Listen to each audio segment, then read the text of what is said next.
Hello guys, welcome to my channel. So if you're receiving this HP printer install error, that is 0x800 70103 or 0x800f020b.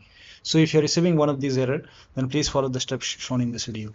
To fix it, you can go to your system manufacturer website. So if you have a Dell computer, you can go to Dell website.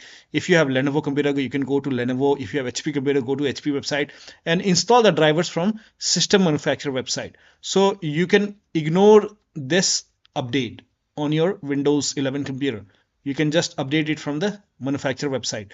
Now, if you're not experiencing any hardware issue, then there is no need to install these drivers.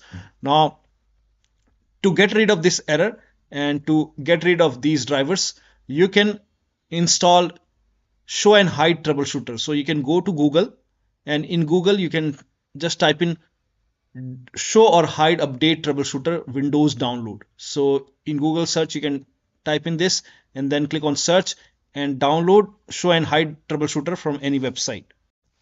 Now once you download this show and hide troubleshooter from Microsoft website, you can run this file.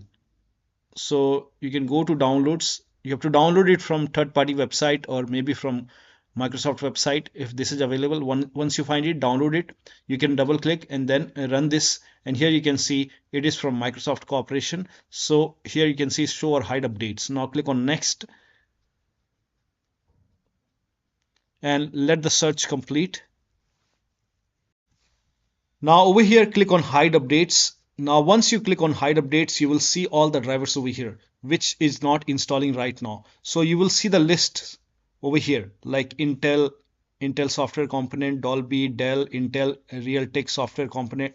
So whichever driver is not installing, you will see the list over here. So you have to put a check on that list. So put a check on the driver which you want to get rid of it, which you don't want to install, which is giving you the error message.